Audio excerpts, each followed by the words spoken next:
방금 읽은 본문은 예수님께서 십자가에 돌아가셨죠. 십자가에 돌아가신 후 이제 부활을 하셨습니다. 얼마 만에 부활을 하셨나요? 네, 3일 만에 부활을 하셨죠. 예수님께서 부활하신 후에 무엇을 하셨냐면 이 땅에서 40일간 계셨습니다. 이 땅에서 40일간 부활을 증거하셨어요. 그 후에 승천을 하셨고, 승천 후에 이제 10일이 흘렀습니다. 10일 후, 그러면은 40일, 10일 더하면은 50일째가 되죠. 이 50일째 날에 무슨 일이 벌어졌습니까? 오순절, 마가다락방에 성령 임한 사건이 일어났습니다.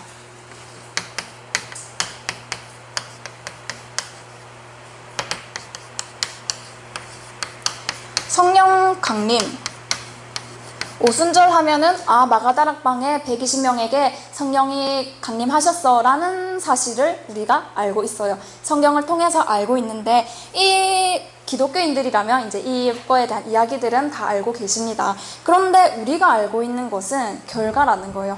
이 오순절날 성령이 임했다는 것은 결과론적인 것을 우리가 알고 있는 겁니다. 자, 지금까지 성경을 공부해 보면서 하나의 본문이 나오면 그 본문만 가지고 읽고 끝낼 것이 아니라 이 본문이 있기까지의 앞에서 이어진 그런 전개의 과정이 있고 그 과정에 따라서 또 뒤에 이어질 또한 뒷전개가 있다는 것을 우리가 지금까지 배워왔습니다. 그렇다면은 오늘의 이 본문인 이 오순절에 대한 이야기도 그냥 우리는 결과적인 것만 알고 있다는 거예요. 오순절 날에 마가다락방에 성령이 강림했어. 그래서 지금도 우리는 성령 충만합시다, 성령 받읍시다 하고 많은 교회들이 외치고 있단 말이에요. 그러니까 그렇게 알고 있는 것은 그냥 이 한 본문만 보고 결과론적인 것만 알고 있는데 과연 이 오순절의 이야기에 있어서도 마찬가지로 이 오순절까지 오기 위한 앞에 전개 과정이 있는지, 오순절을 위한 그런 앞에 배경이 있는지를 한번 성경을 통해서 살펴보자는 겁니다. 구속사적인 관점으로 이 오순절을 한번 새롭게 탐구해보는 시간이 되었으면 좋겠습니다. 자, 우선 이 오순절, 또 제목은 오순절, 칠칠절, 맥추절이라고 제가 표현을 했는데 이것을 알기 위해서는 지금 우리가 사도행전을 읽었죠, 방금. 사도행전은 구약이에요, 신약이에요? 신약이죠. 자, 구약과 신약을 우리는 이제 따로 떨어진 책으로 많이 알고 있습니다. 구약 따로, 신약 따로의 책으로 알고 있는데 구약과 신약은 뗄래야 뗄 수 없는 관계의 책입니다. 구약이 메시아가 오실 것에 대한 예언의 입장이라면 신약은 그 예수님께서 오시는 그 성취의 결과물로 나타나는 거죠. 또 구약을 그림자라고 표현할 수가 있습니다. 구약에서 수많은 양이 제물로 죽었던 것은 그림자였고 그 그림자의 결과로 진짜 어린 양으로 오신 예수님께서 십자가에 돌아가시는 것으로 그 그림자에 대한 실체가 이루어졌죠.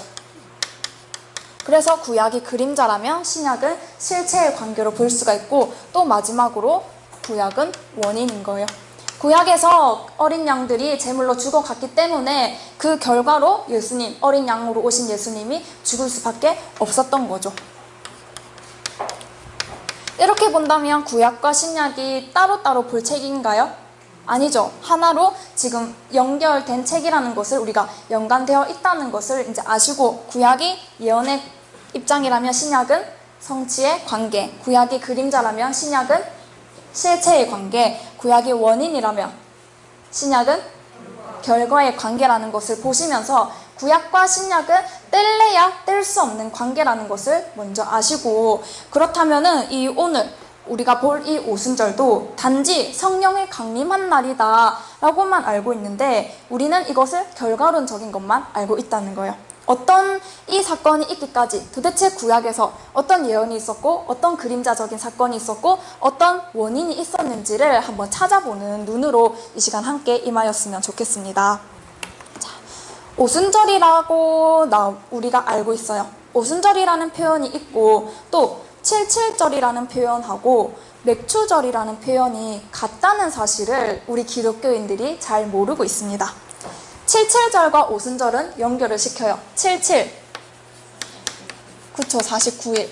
49일에서 하루 더한 50일째가 오순절이라는 것은 우리가 연결을 시켜요. 그런데 이 77절과 오순절은 같은데 맥추절이 같다는 사실을 우리 기독교인들이 잘 모르고 있다는 거예요. 그러니까 교회를 잘 보시면 추수감사절도 있어요. 추수감사절은 또 가을에 지키고 맥추감사절은 여름에 지키고 있습니다. 그러면은 맥추감사절, 맥추절도 아는 거고 추수감사절도 아는 건데 이 성경 속에서 77절, 오순절이 맥추절과 같다는 사실은 우리가 모른 채 신앙생활을 하고 있다는 거예요. 자, 구약적인 배경을 한번 보기 위해서 출애굽기 34장으로 가보겠습니다. 이거는 엿새 동안이라고 제7일에는 쉴지니 가갈 때나 돌을 내고 쉴으며 77절 곧 멸치의 초실을 지키고 가을에는 수장절을 지키라. 네, 자, 여기에 지금 절기가 지금 4가지가 나와요. 어떤 절기가 나오나요? 우선 엿새 동안 일하고 제7일에는 쉴지니라고 했을 때는 안식일이죠. 그 다음에 77절 곧 맥추절이 나오고 초실절이 나오고 수장절이 나와요. 77절과 맥추절은 같다고 지금 말씀하고 계시죠. 자, 한번 봅시다.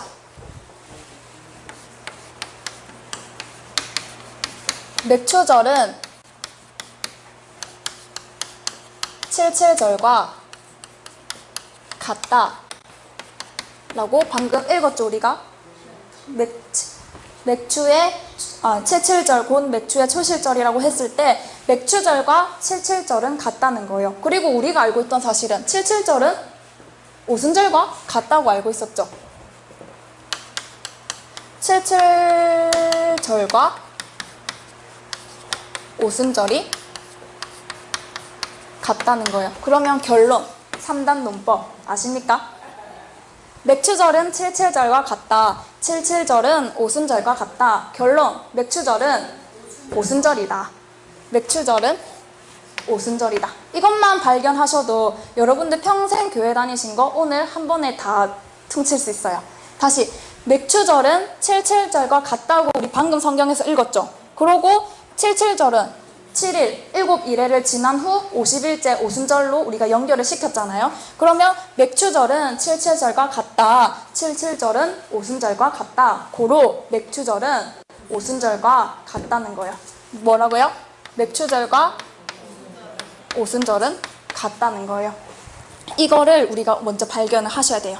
자, 우리 교인들은 오순절 날에 성령 강림한 것도 알아요. 그리고 맥추감사절도 따로 지키고 있어요. 그런데 이 오순절하고 맥추감사절하고 알고는 있지만 같다는 것을 모르고 있었던 거예요. 그러니까 오늘날에 어떻게 본다면은 같은 날을 지금 따로따로 지키고 있는 거니까 추석을 8월 15일에 한번 지키고 한가위라고 9월 15일에 또 지키는 꼴이랑 마찬가지인 거예요. 그러니까 얼마나 웃긴 모습입니까? 그러니까 이 정도로 한국 교회의 지금 성경 지식이 완전 밑바닥까지 내려앉은 모습을 우리가 지금 확인할 수가 있어요. 교인들 탓일까요? 목자들의 탓이겠죠. 교인들은 안 가르쳐주니까 당연히 모를 수밖에요. 그러니까 목자들이 무지하기 때문에 성경을 잘못 해석하기 때문에 결국 그 해는 교인들이 받는 거죠. 성령 받자는 운동이 기독교 안에서도 일어나고 또 유사 기독교라고 하는 사이비, 흔히 말해서 사이비에서도 뭐 성령 충만합시다, 성령을 받읍시다 라고 외치고 있는데 다 성령을 논하고 있다는 거예요. 다 성령을 논하고 있어요. 그래서 그러면 네가 받은 성령은 어떤 성령인데? 하고 물으면 그냥 성령 받았대요. 이런 성경의 문맥도 모르면서 이렇게 성경의 연관성도 모르면서 그냥 성령을 받았다고 하는 게 진짜 성령을 받았다고 말할 수 있을까요? 내가 진짜 성령을 받았는지 이 성경의 정통성대로 내려온 그 성령인지를 우리가 확인을 해야 되는 거예요. 그 성경의 정통성을 타고 내려온 성령인지 아니면 잡동사니 잡신을 받아놓고 내가 성령을 받았다고 착각하고 있는 건지 우리가 한번 돌아봐야 된다는 거예요. 자, 이런 성경의 맥을 이해하고 나서 성령에 대해서 논해야지 그냥 이것도 이런 성령의 맥, 맥추절과 오순절이 같다는 이 맥도 못 찾아놓고 그냥 성령 받았다고 하면 그 성령이 잡신인지 어떻게 합니까? 그러니까 내 백성이 무엇이 없어서 망한다고 하셨습니까? 지식이 없어서 망한대요.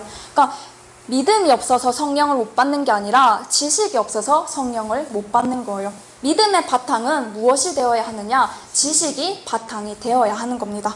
그러니까 지식이 틀렸으면 믿음이 바로 서 있을까요? 믿음의 바탕은 지식을 기초로 해서 믿음이 생기는 거지, 지금은 지식이 잘못되었기 때문에 우리가 성령 받았다 해도 엉터리 성령일 수밖에 없다는 거예요. 그러니까 이 성령에 대해서 각 교단마다, 각 교파마다 성령에 대한 이야기를 하고 있습니다. 그런데 성경의 맥에서 지금 벗어나고 있기 때문에 각자 말하는 성령이 다 다른 거예요. 그래서 먼저 지식을 탐구해야 되는 겁니다. 우리는 거꾸로 하고 있어요. 지식을 먼저 쌓고 그 다음에 믿음이 생기고 행위가 나와야 하는데, 먼저 교회 가면은 밥봉사 먼저 하고 봉사를 먼저 하고 믿음을 쌓고 공부하려고 이제 움직이는 거예요. 그러니까 거꾸로 신앙을 우리가 하고 있는 거예요. 자, 성경에서도 뭐라고 말씀하셨습니까? 주야로 말씀을 묵상하라. 복 있는 사람은 악인의 길을 쫓지 아니하고 죄인들의 길에 서지 아니하고 오만한 자들의 자리에 앉지 아니하고 주야로 하나님의 말씀을 묵상하는 그 사람들에게 복이 있다는 거지, 그냥 기도원 가서 기도 열심히 한다고 성령이 임하는 게 아니라는 거예요. 먼저 이 믿음을 갖기 위해서는 지식을 먼저 쌓고 그 다음에 믿음이 생기고 행위는 제일 마지막에 행하면 되는 겁니다. 자, 이런 식으로 성경의 본질을 이해하지 못하는데 어떻게 올바른 믿음을 가질 수 있겠으며 어떻게 올바른 행위가 우리에게서 나올까요? 이런 지적을 먼저 드리고 오늘 이 이야기가 어떤 의미로 연결되어서 오순절날 성령 임한 것으로 나타났는지 한번 살펴보도록 하겠습니다. 자, 아까는 우리 방금 본 것은 출애굽기 34장이죠. 오순절을 보기 위해서는 레위기 23장으로 또 가보겠습니다. 방금 우리가 제일 첫 시간에 어떤 본문을 먼저 읽었습니까? 사도행전을 먼저 읽었죠. 사도행전을 읽어놓고 지금 제가 구약으로 다시 넘어왔어요. 왜일까요? 이 오순절의 원조는 레위기 23장에 나오는 그 절기에서 연기된 절기이기 때문에 이것을 먼저 보는 겁니다. 레위기 23장을 보시면 이제 7가지 절기가 나옵니다. 오순절이라는 이 바탕은 우리는 결과론적인 것만 알고 있다고 했죠. 근데 그 원인 제공은 구약에서 칠칠절과 맥추절에 연계된 절기라는 거예요. 자, 7개의 절기를 우리 지난 시간에도 쭉 지금까지 살펴보고 있는데 다시 하나씩 살펴보겠습니다. 첫 번째, 그렇죠, 안식일. 두 번째, 유월절. 유월절의 또 다른 이름은 무교절. 그 다음에 세 번째, 초실절. 초실절은 어떤 절기였습니까? 첫 이삭 한 단을 바치는 절기죠. 가을 이제 추수를 하게 되는데 한 번에 다 베는 게 아니라 제일 먼저 벤 그 한 단을 가지고 하나님께 먼저 드리는 절기가 초실절입니다. 첫 이삭 한 단 바치는 절기. 그 다음이 오늘 볼 우리가 오순절. 자, 여기까지는 봄에 해당되는 절기예요. 봄. 그 다음에 5번째는 나팔절이라는 절기가 있습니다. 6번째는 속죄일. 그 다음 7번째는 초막절. 나팔절은 7월 1일, 그 다음에 속죄일은 7월 10일, 초막절은 7월 15일로 우리가 지금까지 배우고 있죠. 아까 유월절, 초실절, 오순절은 봄의 절기, 그 다음에 나팔절, 속죄일, 초막절은 가을 절기예요. 자, 이 구분선이 왜 중요하느냐 좀 더 지켜보세요. 출애굽기를 아까 읽었었을 때 맥추의 초실절을 지켜라, 그리고 가을에 연종의 수장절을 지켜라 하고 말씀을 하셨는데, 그것은 그 수장절은 초막절에 해당하는 절기입니다. 수장자. 자, 율법은 장차 오는 좋은 일의 그림자라고 히브리서 10장 1절에 나와 있죠. 율법은 장차 오는 좋은 일의 그림자다. 그러면은 이 율법이잖아요. 이 절기들은 구약에 나오는 율법이란 말이에요. 그러면은 어떤 그림자인지를 지금까지 본 결과 6월절은 앞으로 예수님께서 오시며 십자가에 돌아가실 날에 대한 그런 그림자로 보여준 것이 6월절 절기였었죠. 그림자는 6월절이고 그 장차 오는 좋은 일로 예수님께서 돌아가셨죠. 또한 초실절은 어떤 것을 우리가 또 배웠어요? 초실절날 첫 이삭 한 단을 드리는 절기였죠. 그런데 그 초실절날 보니까 예수님의 부활이 예정된 날이었다는 거예요. 그러니까 그림자는 6월절이고 그림자는 초실절이었는데 이 그림자에 대한 실체를 보니까 6월절의 실체로 예수님께서 오셔서 돌아가셨고 초실절의 실체로 예수님께서 부활하는 사건이 있었던 거예요. 이 사건은 모세가 기록했던 1500년 전에 이미 하나님은 예정하시고 그 예정된 대로 하나님이 역사를 하셨다는 겁니다. 자, 이 예수님의 사역이 어떻게 보면 이 절기 속에 모두 들어가 있다고 보시면 됩니다.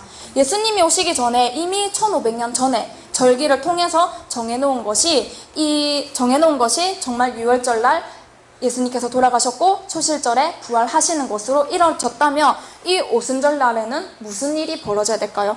초실절로부터 50일 후에요.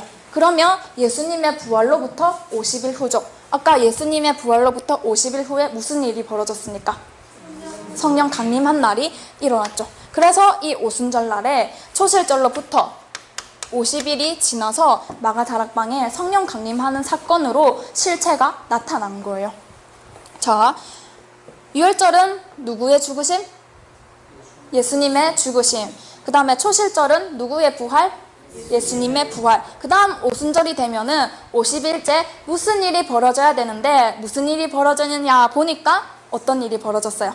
성령 강림하는 사건이 일어났던 거예요. 자, 이 의미를 그 당시에 제자들은 알았을까요? 몰랐을까요? 12 제자들의 입장에서는 항상 예수님을 따라다녔어요. 밥 먹는데도 따라다니고 잠자는데도 따라다니고 줄기차게 따라다녔는데 예수님께서 6월절에 돌아가시는다는 사실을 알았을까요? 몰랐을까요? 예수님은 아셨을까요? 모르셨을까요? 아셨겠죠. 그래서 예수님은 틈만 나면 나 이제 너희들 못 봐, 이제 너희들 떠나야 돼 하고 힌트를 주는데 제자들은 알아듣지를 못하니까 예수님 저도 거기 따라갈래요 하고 속 터지는 소리만 하고 있었던 거예요.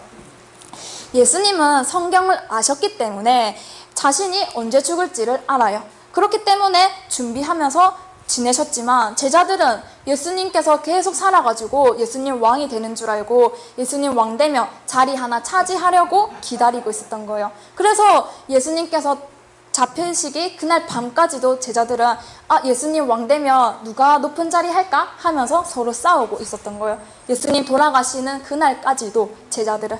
자, 12 제자들의 모습이 그랬다는 거예요. 또 이 12 제자들이 이 성경의 의미를 알았다면은 과연 그렇게 있었을까요? 예수님께서 그 겟세마네 동산에 이제 땀방울이 핏방울이 되도록 기도하고 계실 때 이 6월절의 의미, 초실절의 의미를 알았다면 제자들이 졸면서 있었을까요? 아니겠죠. 그러니까 결국 죄는 성경에 대한 무지라는 거예요. 구약의 율법을 유대인들은 다 알아요. 안식일도 알고 6월절도 알고 초실절도 알고 오순절도 다 알아요. 아는데 그림자만 알고 있지 이 실체를 모르기 때문에 알아맞출 수도 없고 뭐 준비할 수도 없는 모습인 거죠. 그러니까 그 6월절이 자신의 스승이신 예수님께서 돌아가시는 날인 줄을 몰랐다는 말이죠. 예수님께서 십자가에 돌아가시고 나니까 이제 제자들도 이제 뭔가 다 끝났나 보다 흩어지자 하고 해산을 하려고 했었어요. 만약에 제자들이 초실절에 대한 비밀을 알았더라면 흩어졌을까요? 흩어질 생각도 못했겠죠. 예수님 사흘 후에 부활하실 것을 믿고 기다렸을 텐데 이 성경을 몰랐기 때문에 그렇게 흩어질 수밖에 없었던 거예요. 예수님은 살아생전에 나 부활할 거야 하고 계속해서 예언을 하셨는데도 불구하고 믿지 못한 제자들은 그 예수님의 말씀을 믿지 못하고 결국 고향으로 돌아갔던 것이죠. 그러니까 성경을 아는 것과 모르는 것의 차이입니다. 하나님을 믿고 안 믿고, 새벽기도 가고 안 가고, 11조를 하고 안 하고의 문제가 아닌 거예요. 성경을 모르기 때문에 이런 무지의 결과들이 나타나는 겁니다. 그러니까 제자들은 아무것도 모르는 이 가운데 살았지만 때가 되니까 돌아가시고, 때가 되니까 부활하시고, 때가 되니까 오순절날 성령이 강림하는 거예요. 지구상에 성령 아무도 몰라도 하나님은 때가 되면 진행을 하시는 거예요. 그게 하나님의 이루어 가시는 거예요. 그러니까 그렇게 부활하신 예수님께서 40일 동안 부활을 증거하시고 살아서 부활의 증거를 하셨죠. 그리고 마지막에 승천하시면서 뭐라고 하셨느냐? 사도행전 1장 4절로 가보겠습니다. 사도행전 1장 4절.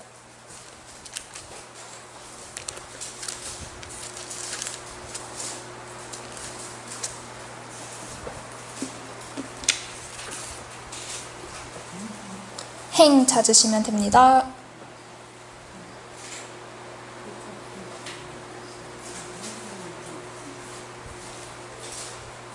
사도행전 1장 4절.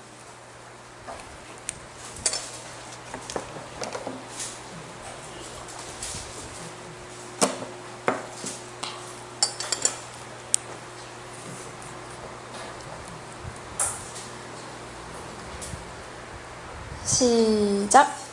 사도와 같이 모이사 제2의 부활하여 사되 예루살렘을 떠나지 말고 내게 은혜가 아버지의 약속하신 것을 기다려라. 네, 예루살렘을 떠나지 말고 아버지의 약속하신 것을 어떻게 해라? 기다려라. 뭘까요? 제자들은 알았을까요? 몰랐을까요? 얼마나 더 기다려야 되는지 알았을까요? 몰랐을까요? 만약에 이 성경을 알았더라면 이 오순절 날의 의미, 이 77절 날의 의미를 알았다면 예수님께서 부활하시고 초실절을 지켰어요. 부활하시는 것으로 초실절을 지켰어요. 그러면 남아있는 것은 무엇입니까? 오순절이죠. 그러니까 그 다음 남은 것은 50일째가 되면 오순절 날 성령이 임할 텐데, 아버지께서 약속하신 그 성령이 임할 텐데, 이제 예수님 부활하시고 40일간 이 땅에서 부활을 증거하시고 승천을 하시고 이제 카운트다운 들어가는 거예요. 딱 10일 남았죠. 10, 9, 8, 7 하면서 카운트다운에 들어가는데, 그 디데이, 오순절 날이 되는 그 한 날, 오순절 날이 되는 그 날에 성령이 임하는 거를 만약에 기다렸다가 성령을 받았다면은 그 제자들의 신앙은 얼마나 더 성숙한 신앙이 되었을까요? 그런데 제자들은 며칠을 더 기다려야 되는지를 몰라요. 무엇을 기다려야 되는지도 몰라요. 그냥 기다려라고 하니까 기다리고, 예루살렘을 떠나지 말라고 하니까 그 마가다락방에 갇혀서 열심히 기도하고 있는 거예요. 나가지 말라고 하니까 밖에 나가면 잡히는 줄 알고 문 걸어 잠그고 열심히 그 안에서 기도만 하고 있었던 거예요. 얼마나 기다려야 되는지도 모르고 무엇을 기다려도 되는지도 모른 채 말이죠.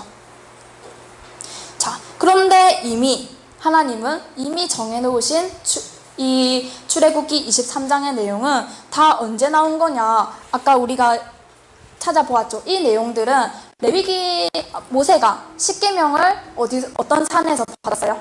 시내산에서 이제 율법들을 받았죠. 그 율법들을 받는 내용이 출애굽기 20장에 나옵니다. 그 후에 23장은 이제 모세가 시내산에서 십계명을 받는 그 현장에서 이제 절기들을 가르쳐 주는 거예요. 절기들을 가르쳐 줄 때는 모세도 이 의미를 몰랐어요. 일단 말씀해 주시니까 받아서 전했던 거지 그 의미는 모세도 몰랐었어요. 그런데 그 절기 속에서 초 500년 후에 예수님의 그런 사역이, 예수님의 일대기가 담긴 프로젝트라는 거를 하나님은 알던 모르던 절기 속에 다 심어 놓으셨던 겁니다. 이 성경 속에 살아계신 하나님을, 예언과 성취를 이루어 가시는 그 우주 역사를 이끌고 주관하시는 하나님의 이 힘을 믿으셔야지 우리가 하루하루 살아가는 생활 속에서 하나님의 능력을, 하나님께서 임재하심을 느끼면서 살아갈 수가 있을 겁니다. 우리는 그냥 오늘 돈 한 푼 더 벌려고 애쓰고 좀 우리의 물질적인, 우리의 개인적인 그런 이익을 위하여서 살아가고 있지만, 하나님을 제대로 못 믿기 때문에 이 우주를 역사하시는, 이 전 지구를 역사하시는 이 하나님의 능력을 우리가 못 믿으니까 지금 이렇게밖에 살아갈 수가 없는 겁니다. 그러니까 지금 지면은 영원히 지는 걸로 우리는 착각하면서 살아가고 있는 거예요. 그런데 초실절, 부활절까지 다 지내신 이 입장에서 이제 오순절이 되면은 이미 1500년 전에 약속을 하셨죠. 예정을 하셨으면은 그 오순절날, 성령이 임할 날을 하나님은 이미 딱 정해 놓았다는 거예요. 그거를 모르는 제자들은 마가다락방에 앉아서 얼마나 며칠을 더 기다려야 되는지는 모른 채 마냥 기다리고 있었던 거예요. 자, 사도행전 2장 1절 한번 보겠습니다. 여기 표현이 참 기가 막힙니다. 사도행전 2장 1절 바로 옆에 있죠? 시작.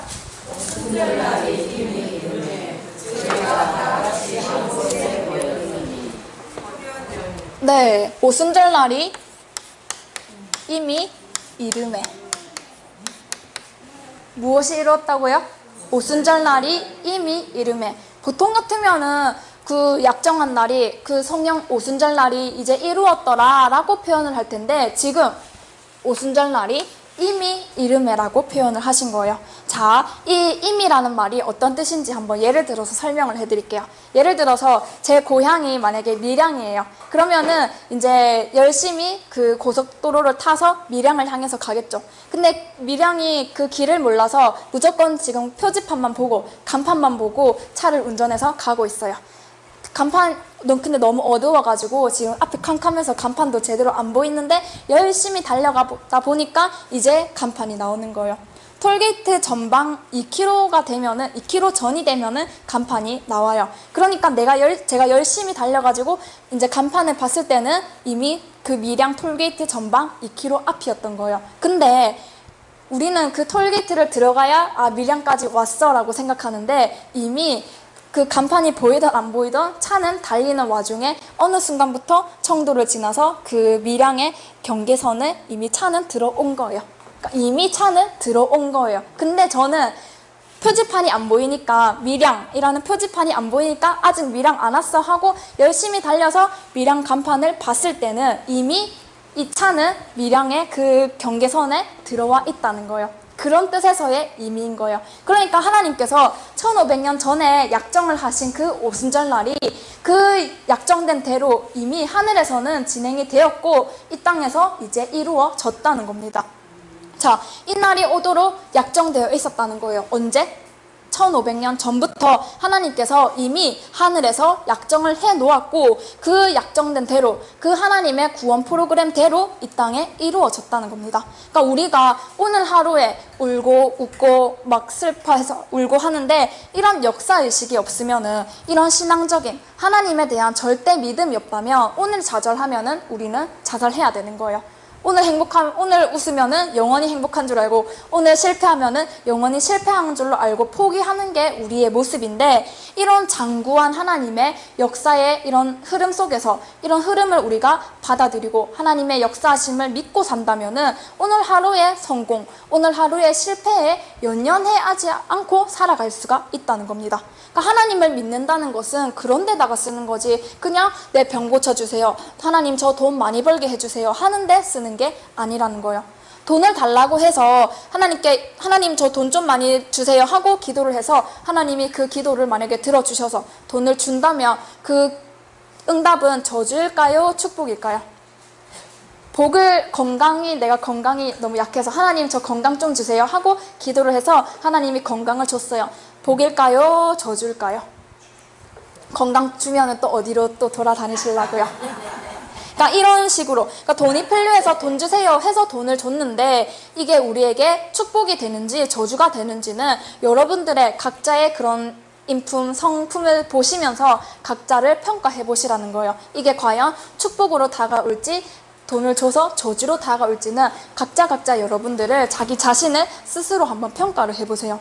그러니까 때가 되면은 주시는 거예요. 우리가 성령 충만합시다 해서 성령 하나님 성령 주세요, 성령 임하게 해주세요 하고 매달려서 성령을 받는 게 아니라 때가 되면 성령은 오게 되어 있는 거예요. 그러니까 매달릴 필요가 없는 거예요. 그러니까 달라고만 해야 되지 매달려서 막 주세요 할 필요까지는 없다는 거예요. 그냥 달라고 기도만 하고 있으면 작정된 그 날이 오면 그때가 오면 하나님께서는 주신다는 거예요.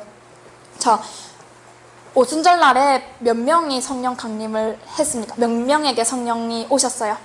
120명에게 왔죠. 만약에 그 120명이 이 오순절 날을 위해서 금식 기도를 같이 한 번에 120명이 쫙 했어요. 그렇다고 오순절 날 오기로 했던 성령이 10일 당겨서 올까요?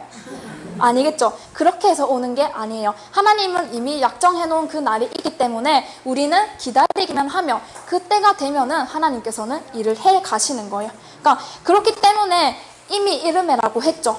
그러니까 제자들이 열심히 밀양을 향해서 달려가는데 이미 이 차는 밀양 안에 들어온 거예요. 진입을 이미 한 거예요. 그러니까 너무 빨리 달려서 표지판만 못 보고 갔을 뿐이지 이미 차와 내 몸은 그곳에 들어갔다는 거죠. 그러니까 운전을 하다 보면은 왜 옆 사람하고 얘기하다 보면 얼마큼 갔는지 사실 놓칠 때도 있잖아요. 그러니까 그런 식으로 이미 행정구역은 이미 밀양에 들어왔을 뿐인데 너무 빨리 달려가지고 몰랐던 것 뿐인 거예요. 그런 식으로 하나님의 프로그램도 예수님의 사역도 이런 식으로 진행이 될 거다, 그렇게 흘러갈 거다 하는 것이 이 칠칠절과 오순절에 담겨 있는 이 구약의 율법 속에 담겨져 있는 이제 비밀인 거예요.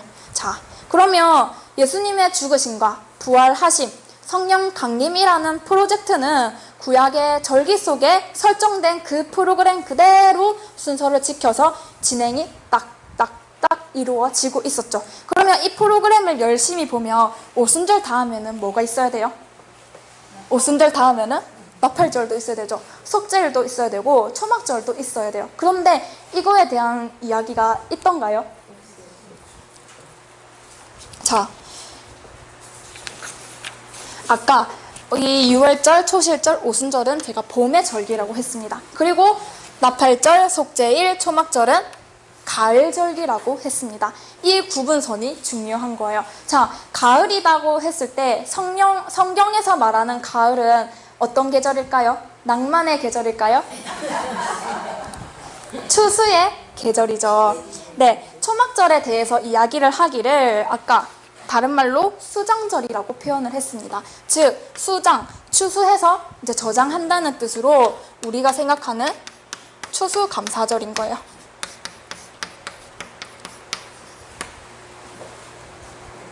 자, 이제 출애굽기 23장에 보면은 연종해라고 표현도 했고, 또 연말에 신명기 11장에 또 새말이라고 출애굽기 34장에 표현을 하고 있습니다. 예수님께서 이제 마태복음 13장에 보면은 추수 때 이제 가라지를 뽑지 말고 그냥 두어라. 나중에 추수 때가 되면 가라지는 가라지끼리 모아서 불사르고 알곡은 모아서 곳간에 드린다 하고 말씀을 하셨었죠. 그러니까 언제 그렇게 알곡과 가라지를 나눈다고요? 추수 때라는 것은 세상 끝에 라는 의미가 담겨져 있습니다. 이 봄의 절기는 예수님의 초림의 사역에 대한 절기라면은 이 가을 절기는 예수님의 뭘까요? 재림에 관한 절기겠죠. 그래서 이 나팔절, 속죄일, 초막절은 예수님의 재림에 대한 힌트가 담겨있는 너무너무 중요한 절기예요. 성경을 공부하다 보면은 당연히 이렇게 결론이 오게 되어 있어요. 오순절까지 했으면 이제 뒤에 남아있는 것은 언제 되는 거지? 하고 결론이 나오게 되는데, 자, 그렇다면은 재림을 기다리는 우리는 이제 어떤 절기들을 기다려야 되는 건가요? 나팔절을 기다려야 되고 속죄일을 기다리고 초막절을 기다려야 되죠. 그런데 2000년 동안 이 신약시대가 오면서 교회들에서 나팔절을 이야기하던가요? 속죄일에 대해서 이야기하던가요? 초막절에 대해서는요? 다 없어진 거예요. 우리는 구약은 율법은 중요한 게 아니야 하고 다 쓰레기통에 집어넣은 거예요. 그런데 다시 회복시켜야 됩니다. 회복해 가야 됩니다. 구약 속에 하나님은 예언을 담겨놓았고 그림자로 원인으로 하나님께서 다 감추어 놓았기 때문에 그거를 우리는 다시 끄집어내서 그 결과들을 우리가 찾아가야 되는 거예요. 그러니까 지금은 이런 말조차도 없어졌기 때문에 우리 새생명교회에서는 이것부터 회복을 시켜갈 것입니다. 속죄일에 알아야 내가 속죄일의 역사에 참여할 수 있고 알아야 이 초막절 역사에 참여할 수 있죠. 자, 레위기 23장에는 예수님의 초림에 대한 이야기하고 재림에 대한 이야기가 다 들어가 있어요. 이 절기 속에. 그래서 율법은 1.1획이라도 모두 다 이루어진다는 겁니다. 칠칠절과 오순절은 이제 연결을 확실히 시키시겠죠. 칠칠절하고 오순절이 같다는 것은 이제 확실히 연결을 시키실 텐데, 초실절로 해서 50일째가 되면은 오순절이라고 했습니다. 이 예수님의 부활을 기준으로 해서 50일째 되는 날인데, 칠칠절하고 오순절은 연결을 시켰는데 우리가 자꾸 이 맥추절하고 헷갈리는 거예요. 맥추는 한자를 풀면은 무엇을 말하는 건가요? 그렇죠. 보리농사, 보리. 자, 이게 원래 이제 영어 성경에서는 밀로 되어 있는데 한국 성경으로 이제 번역되면서 우리는 이제 밀농사를 안 지으니까 보리농사로 이제 바꿨어요. 자, 보리농사로 되어 있는데, 이 보리가 우리나라에서는 보리를 언제 추수하는 걸로 알고 계시나요? 봄이라고도 하고, 뭐 7월달에 이제 추수를 한다고 합니다.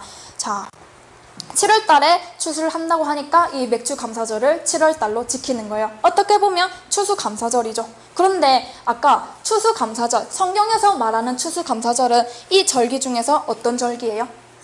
초막절, 수장절이라고 하는 이 날이 추수감사절이에요. 근데 한국 교회에서는 이 추수감사절을 원래 제대로 지키려면은 몇 월 며칠에 지켜야 돼요? 7월 15일에 지켜야 되죠. 그런데 우리나라는 농사가 언제 끝나나요? 가을에 끝나니까 11월 달이 되면은 교회들에서 추수감사 예배를 드리는 거예요. 그러니까 성경대로 지키려면은 7월 15일의 날짜를 맞춰야 할 텐데, 이 절기를 우리는 우리 대한민국의 농사 실정에 맞춰가지고 절기를 지키고 있는 거예요. 11월 달로. 그러니까 성경에서 말하는 하나님이 원하는 구원 프로그램대로 우리가 절기를 지키고 있는 게 사실은 아닌 거죠.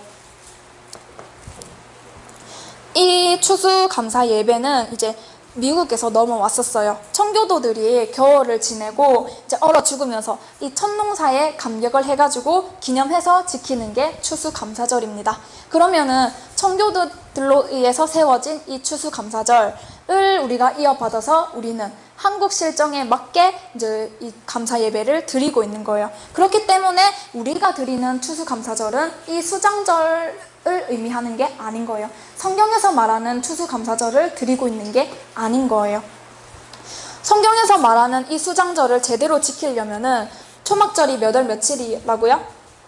초막절은 7월 15일이죠. 이거는 이제 유대달력이니까 우리는 태양력을 쓰고 있죠. 그러면 유대달력을 태양력으로 환산을 시켜서 지키려면 지켜야 되는데, 그래서 부활절을 보시면 6월절이 몇 월 며칠이었습니까?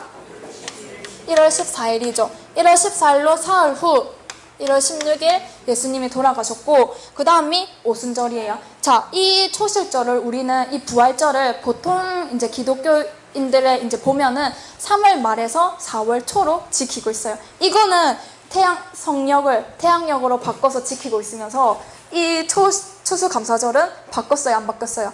안 바꾸고 그냥 우리 농사 실정에 맞게 지키고 있는 거예요. 그러니까 지금 성경대로 지키고 있는 게 아닌 거죠. 이해되시나요? 성역으로 지킬 거면 다 태양력으로 바꿔가지고 지켜야지, 어떤 거는 성역 그대로 지키고 어떤 거는 태양력대로 지키고 이렇게 하면은 안 맞잖아요. 우리는 이제 맥추 감사절, 우리 밀이다 뭐 보리다 이런 걸로 이제 싸우고 있는데, 사람들이 이제 맥추라고 하니까 보리 농사로 추수 감사 예배 드려야 되고, 추수 감사절은 이제 쌀 농사로 감사 예배를 드려야 된다 하고 생각을 하고 있는 거예요. 추수가 보리를 추수해야 되는지 밀을 추수해야 되는지가 중요한 게 아니라 하나님의 관점에서 도대체 추수의 개념이 뭐냐는 거예요. 하나님의 관점에서 추수의 개념은 육적인 농사를 말하는 걸까요? 다른 것을 뭔가 말을 하는 걸까요? 천국은 마치 좋은 씨를 제밭에 뿌리는 사람과 같다고 했습니다. 즉, 천국은 좋은 씨를 뿌리는 사람이라는 거예요. 그 사람이 누구라고요? 예수님이다 라고 말씀을 하셨죠. 좋은 씨는 진리라는 것을 우리가 배웠어요. 또 가라지는 비진리라는 것도 배웠어요. 그러면 악한 자는 마귀의 자식들이다 라고까지 우리가 알고 있을 때, 예수님께서 짓는 이 농사는 과연 육의 농사일까요? 말씀 농사일까요? 사람 농사일까요? 밀 농사일까요? 요한복음 15장 5절에 나는 포도나무요 너희는 내 가지니 저가 내 안에, 내가 저 안에 있으면은 이 사람은 과실을 절로 맺나니라고 하셨습니다.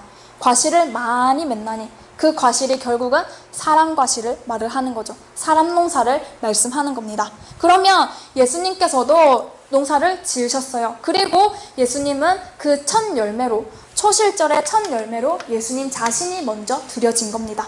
초실절, 그 첫 이삭한다. 예수님 자신이 첫 열매가 되어서 하나님께 드려졌고, 그 다음에 맥주라고 했을 때는 밀이냐 보리냐로 따질 것이 아니라 예수님께서 사람 농사를 지은 결실로 예수님께서 씨를 뿌리시고 첫 열매를 거두신 그 사람이 몇 명이요?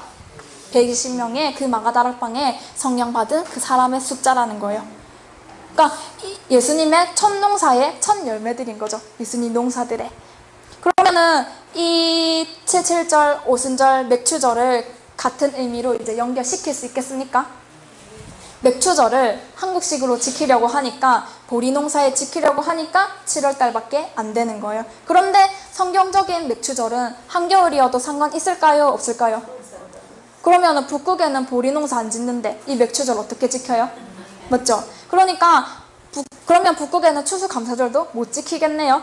이렇게 육적인 농사로서는 북극에서는 맥추감사절, 추수감사절이 필요 없는 절기가 되어버리는 거예요. 그러나 성경적으로는 맥추절이나 오순절이나 한겨울이든 뜨거운 여름이든 남극이든 어디든 상관없이 이 맥추절을 지킬 수 있다는 겁니다. 그러면은 이제 남아있는 것은 마지막 때 추수감사절이 남아있죠. 이 마지막 때 추수감사절, 예수님 재림하시면은 있을 이 추수감사절은 과연 이것도 알곡을 말을 하는 거겠죠. 진짜 그 곡식을 말을 하는 것이 아니라 우리 한 사람 한 사람을 말을 하는 것입니다. 6월절의 알곡은 지나갔어요. 우리가 다시 다락방으로 뛰어갈 수는 없잖아요. 그러니까 과거에 그렇게 역사하셨어. 6월절이 그렇게 이루어졌고 초실절이 그렇게 이루어졌고 오순절의 역사가 그렇게 이루어졌어. 그러면은 이제 남아있는 나팔절, 속죄, 초막절도 하나님께서 예정하신 그 날에 이루어질 거야 하고 우리가 이제 믿음을 가질 수가 있는 거예요. 그러면은 우리가 기다릴 것은 앞에 있었던 이 역사들을 마음에 품고 속죄를 기다리고 초막절을 기다려서 하는데, 과연 그러면 이 마지막 때의 마가다락방은 어디가 될까요? 마지막 이 추수 때의 마가다락방은 도대체 어디가 되냐는 거죠. 만약에 그 장소가 있다면 같이 가실래요? 네. 초림 때의 성령 강림이 오순절날 그 50일째 오도록 딱 되어 있었습니다. 그런데 제가 만약에 기다리다가 너무 힘들어서 49일째까지 기다렸어요. 아무것도 안 일어나네 하고 가버리면은 그 다음날 성령 강림하면은 이 성령 받을 수 있어요? 못 받아요? 그쵸? 그러니까 이 마지막 역사도 우리는 이 마지막 재림의 역사를 우리는 알 수 없어요 라고 외치고 있어요. 그런데 알 수 있을까요? 없을까요?